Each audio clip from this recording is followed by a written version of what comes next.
Peace, peace, peace. I am Phillip Roundtree, and you are tuned into the April 29th edition of Rhetorically Speaking. Shout out to those who are watching on Facebook Live. Much love to the people who are watching on YouTube Live. I know y'all pay attention and y'all listen to the fact that I need about a 99 more thousand of y'all before I can start making money from YouTube. If you are watching on YouTube, make sure you hit that subscribe button, Quantify LLC. And last but not least, shout out to the people on Instagram Live. You know, y'all just don't listen. Y'all like the kids that's in group 3. Did y'all have that in school? Like groups 1, 2, and 3. 3 was like the kids who they couldn't follow directions. I was usually in like 2, like 1, like 1.5. You know what I mean? Because I could follow directions sometimes. Then it was sometimes just like, all right, I want to go on and do my own thing. So today we're gonna get to the business, man. As you can see, I have Diddy. I never thought I'd be having a conversation about Diddy on here with regards to voting.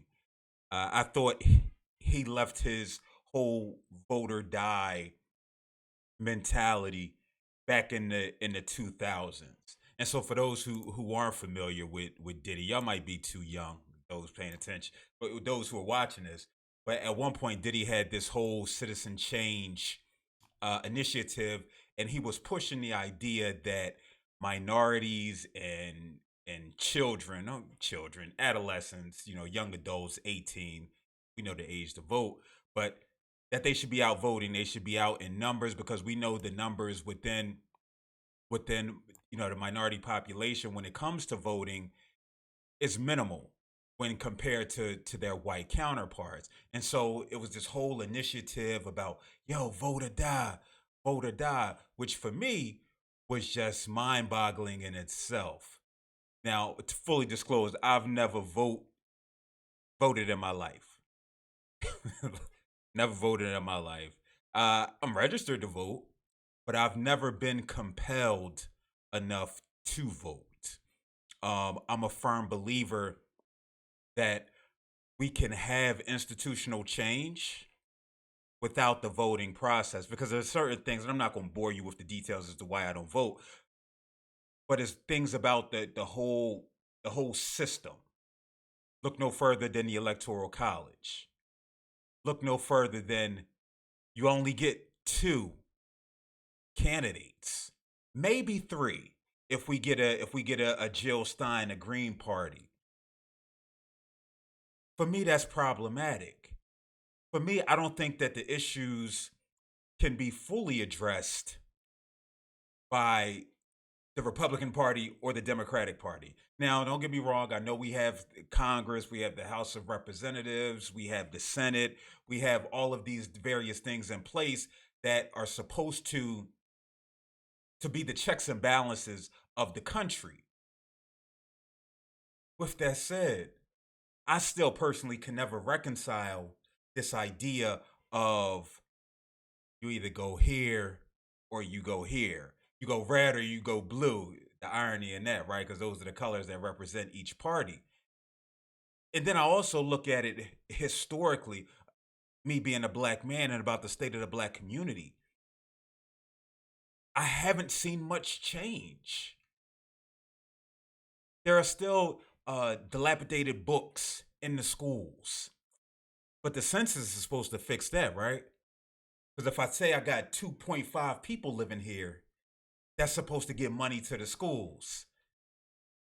But the Philadelphia school system has been the same for the last 30, 40 years. So again, this system that I'm supposed to have faith in, I simply don't, right? I simply don't. Now, when it's time to vote, I always sit back and I say, listen, can I do this? Last election, Donald Trump, so just because we're talking about the presidency when in this further conversation, we have Donald Trump, we have Hillary Clinton, and they're like the lesser of two evils. You just have to vote for the lesser of two evils. No, I think more highly of myself than that. To just pick for somebody who doesn't have my interest. I think a lot about myself. But they're like, well, you know what? Just find a few things that you agree with each. Why? Why should I be relegated to that? Now, what the cliche response to that is, well, your ancestors died for your right to vote. And then my response is exactly. Exactly. When we talk about the civil rights movement, when we talk about this idea of voting, it wasn't, oh, we want to sit in the front of the bus, which in this case will be voting. We want the option. If I want to sit in the back of the bus, then that's what I'm going to do. You're not going to tell me. If I want to use this water fountain, it's up to me. It's not up to you.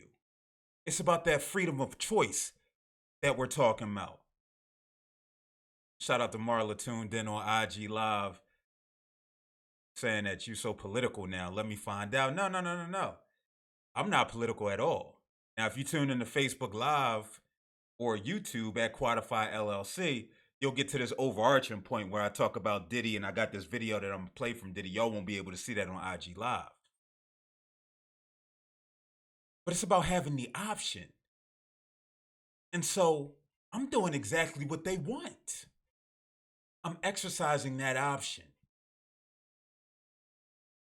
Because again, it's hard for me to fully believe in a system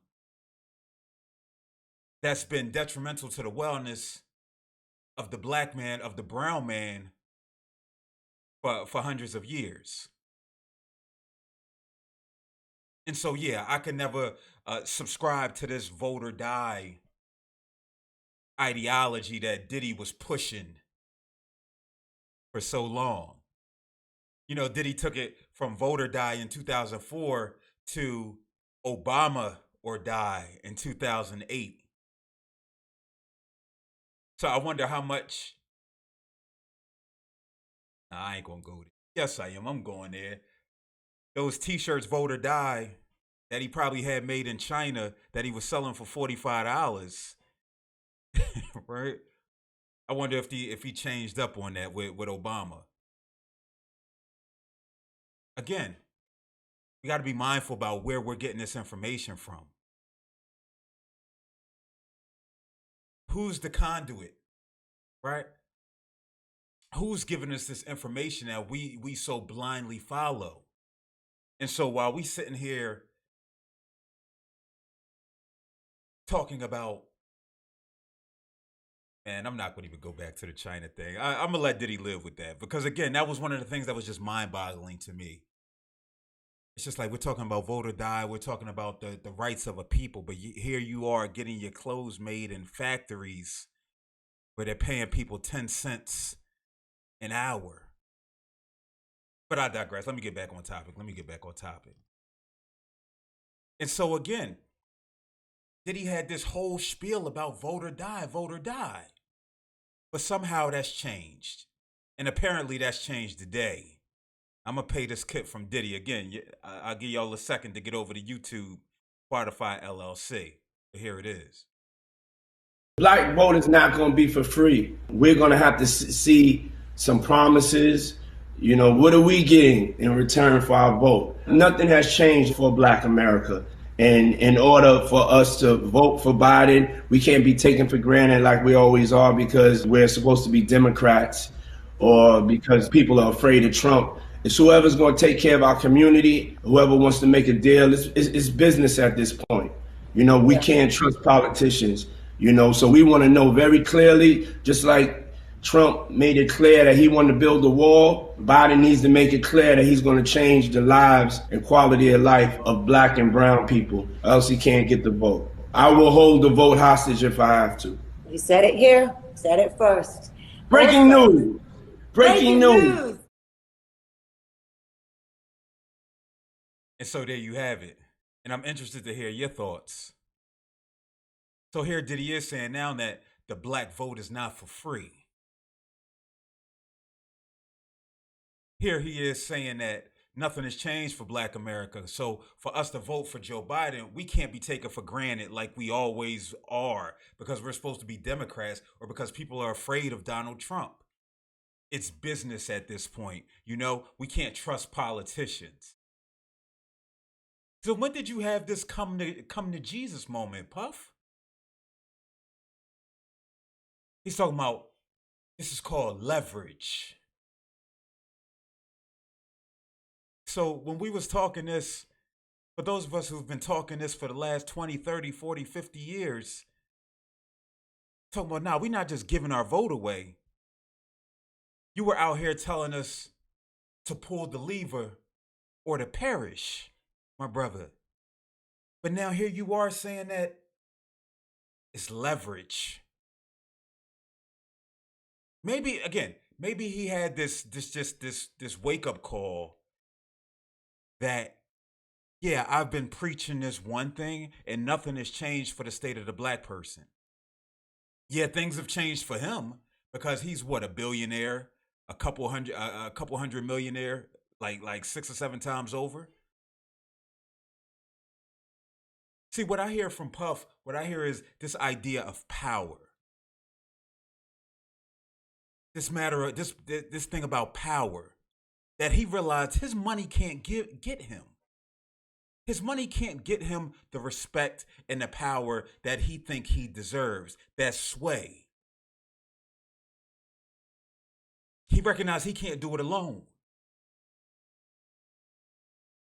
And so with that, he's calling upon the layperson to say, ho, we got to do this as a collective. Now you want to be a collective, Puff? When a lot of times you're operating from a self-indulgent perspective? I don't know, bruh. I don't know. And yes, again, I recognize that people can change. But I'm always skeptical when it's fundamental shifts like this.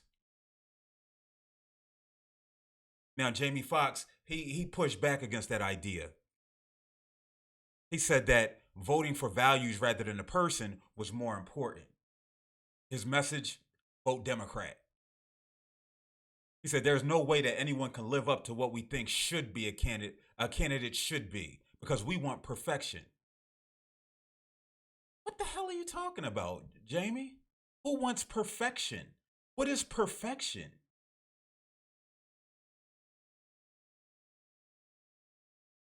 We want to be we want to be seen as the Americans that we are. We want to be valued like the Americans that we are. You know, because to certain white folk, we just black people that's here. We're not even viewed as Americans.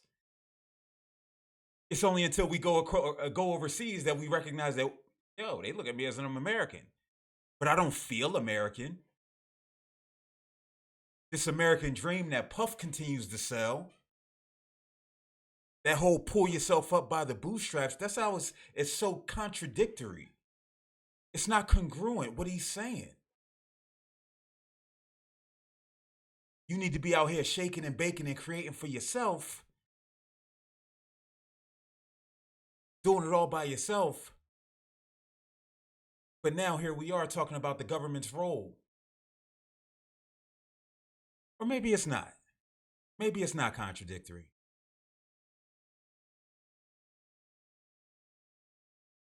Jamie Foxx goes on to say that what I suggest is that we really want to change course. It's about getting behind the values. Again, not the person. The other side won because they wanted legislation.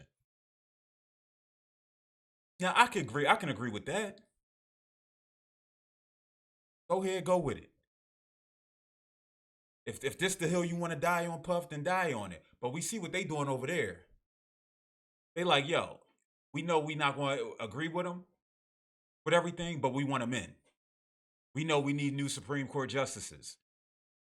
We know we need to do something about immigration. And so I don't think Puff is this full dissident type of individual. You know, it always sucks, and this is the reason why I dislike when we have these rich black folk on these different shows interviewing other rich black folks, because they not going to go there. Because my first question is, so Puff, you telling me you're not going to vote if Biden doesn't meet the demands of the collective, if he doesn't identify a plan for Black America. First, is mind-boggling. Your man Obama couldn't do that. So what makes you think that Biden's going to? What makes you think that any president has done it? Because if that's the case, then we wouldn't be in the situation that we're in now. Puff. And so what does that mean? Does that mean you're willing to go full dissident and just say, forget the whole system? I'm not participating if Biden doesn't do that. But we know Naomi Campbell not going to do that. We saw what she did. Oh. Right? We saw her response to that. Or what if Trump had this amazing plan for Black folk? Or even just a plan at all, and Biden didn't? Does that mean you voting for Trump? I mean, we know that that's been your man. We know that's been your man, Puff. You said back in what 2016? You like his style. He gifted you some ties that you wear regularly. Again, that doesn't necessarily, I'm going to shoot you some bail. That doesn't necessarily mean that you're going to vote for him or that you did vote for him. But again, this disconnect. And that's why people don't take people like Puff serious, because you're a billionaire, baby. You good regardless. You good regardless. I just don't think you should be the one leading this cause. But again, what say you? What say you? Maybe, listen, again, I say I'm not necessarily right all the time. You know what I mean? I'm not necessarily right on the time. But I'd love to hear your opinion on the matter. It's just Puff, Kanye being a new billionaire. These things are starting to just rub me wrong, man. And I think the more I become aware of my Blackness, the more I start to recognize and regret how I've contributed to their wealth. Because it's never been about the interest of the collective. It's never been about community. It's always been about self. And so when I see Kanye become a billionaire and he implores Forbes to report that he's a billionaire, and so they say, yeah, Kanye now has $1 billion. And he corrects him and says, no, I have $3.3 billion. I'm looking at it like, dang, is this the same boy I played on the college campus? His freestyles, college dropout, is this the same guy? I paid $17.99 for late registration, for graduation. But then I try to show myself grace, because then I'm like, you know what? When we talk about this idea of evolution, maybe he just evolved to a different space. And maybe he offered me what I needed at the time, which was a dope soundtrack to what was my life at the time. But when I hear $3.3 billion, it's like, that got to do with Black folk. What that got to do with Black folk? How is that impacting the state of where we are as a community? Listen, all these IG lives is dope. D Nice, RZA versus DJ Premier, Babyface versus Teddy Riley. But it's just like, yo, is this religion being the opiate of the masses, like Karl Marx said? Like, this is distracting us from where we need to go and what we need to do? We still got sisters and brothers out here dying from COVID-19. They're going to the hospital 3 and 4 times, being sent back.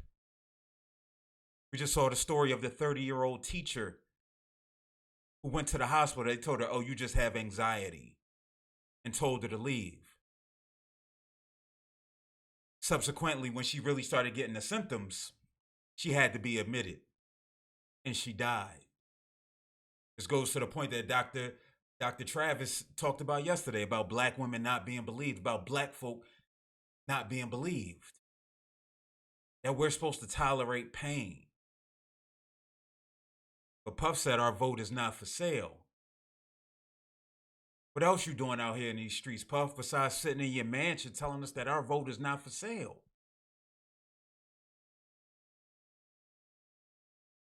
You don't make $1 billion. You take $1 billion. I wish I could say I coined that phrase. But that's Rep AOC. Alexandria Cortez. I forgot what the O means. And so again, when I hear about Puff, man, yeah, I'm cool on him. I'm cool on him. We're about to switch gears. We're about to switch gears to just something completely different. It threw me off when I saw it, and the headline might throw y'all off when you see it. Tupac Shakur denied unemployment in Kentucky.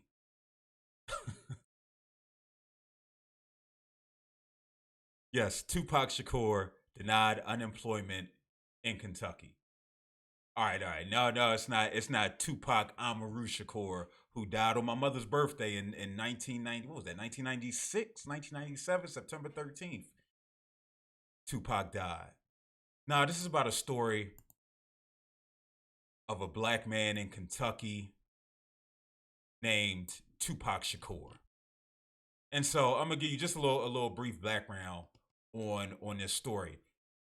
So Tupac, matter of fact, let me play the video first. I'm gonna play the video first. Somebody apply for unemployment for Tupac Shakur here in Kentucky.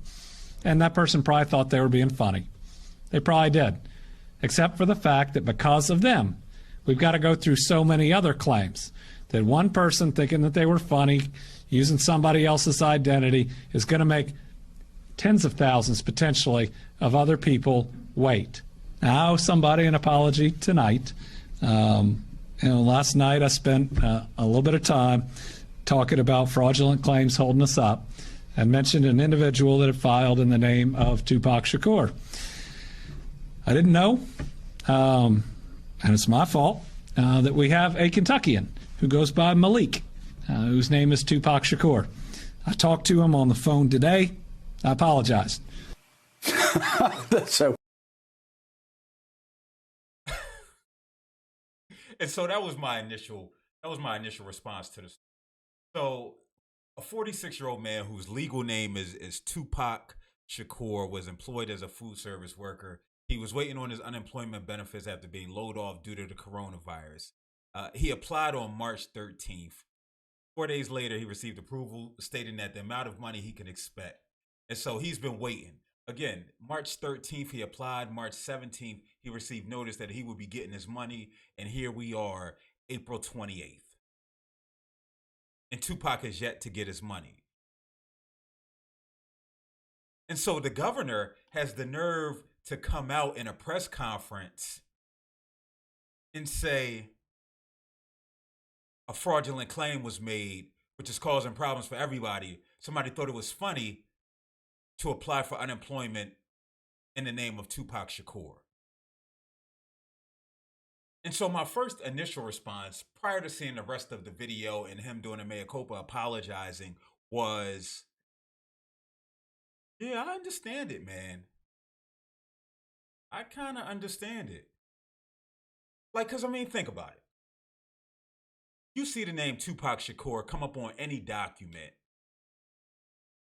no matter what type of industry you work in, what type of office that you work in, you're going to be like, it's a dang lie. I know I did that personally several times. Throughout my social worker career, I've come across many of Raekwons. Many of Raekwons.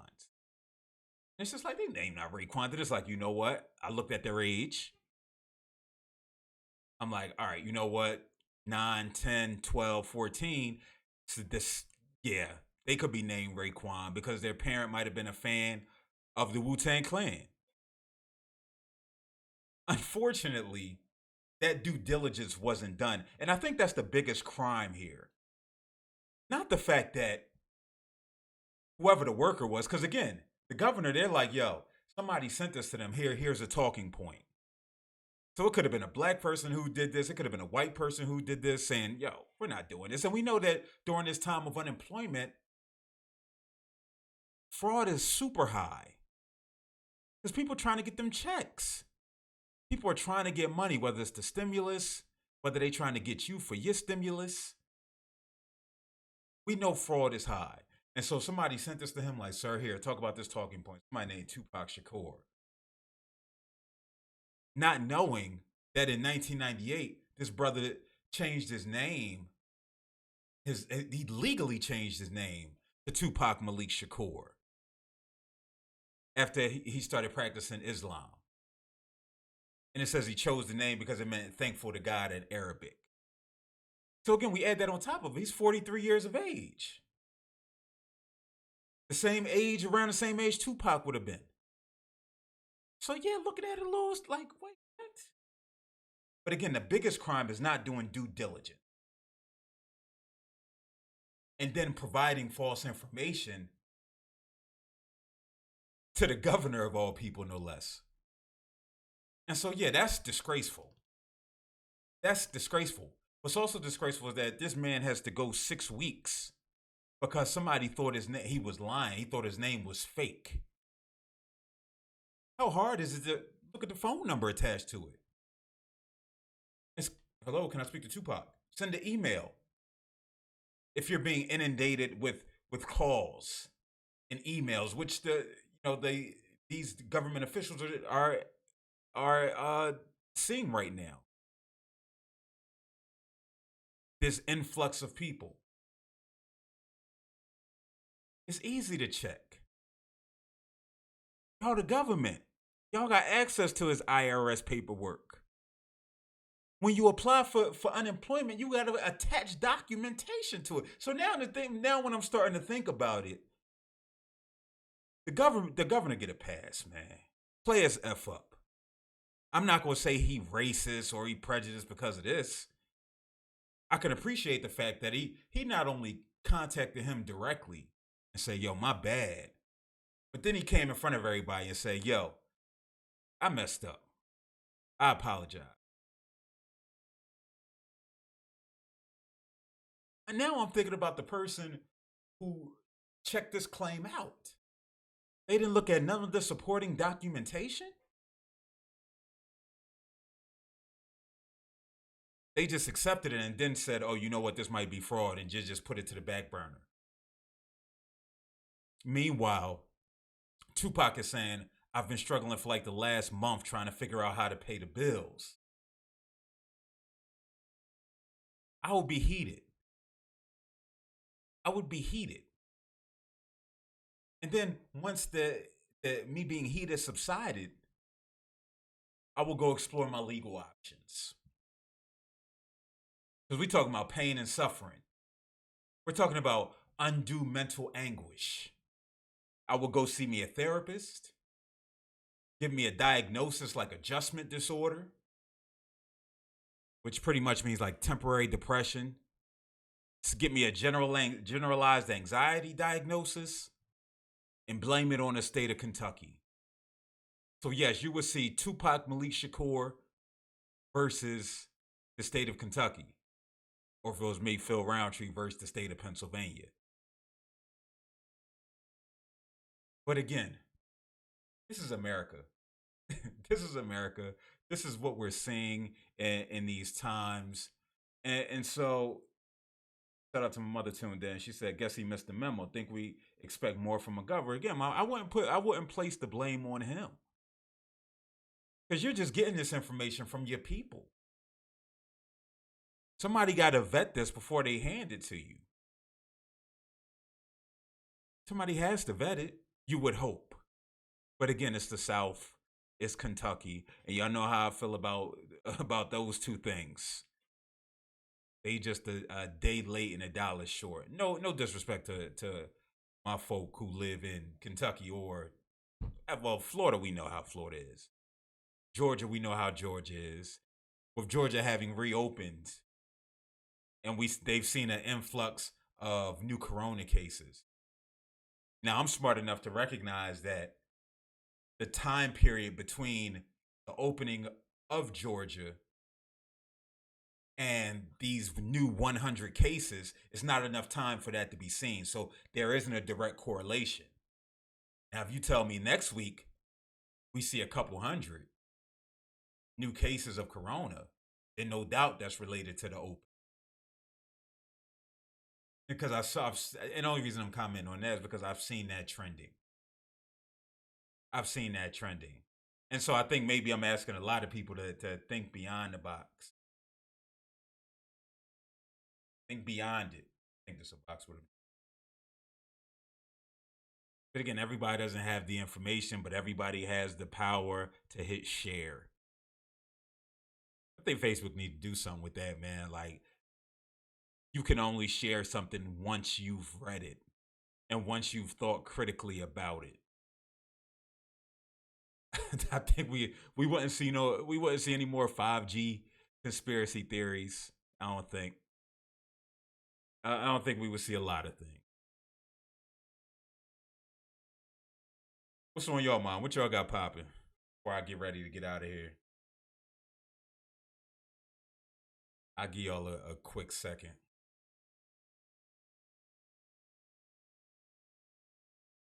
Aldi now. Come out to that. I don't know what's been happening in your world. We already at 35 minutes. I'll give it a few. But again, these stories, man, it's not that many stories that's popping off, that's happening. Try not to be super gossipy, because that doesn't help anything. Right? That goes against what I want this platform to be.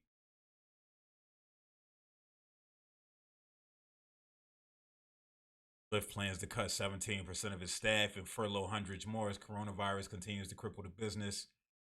Makes sense. Again, people can't get outside. People can't work. People can't drive and have other people in their cars who they don't know if they're infected or not. And so we start to see businesses crumble, especially these face-to-face businesses. I saw earlier GameStop is closing approximately 300 businesses.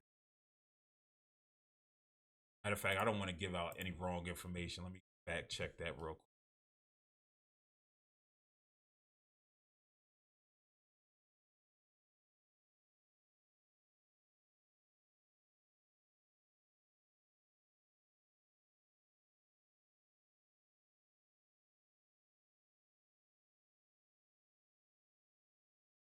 Yeah.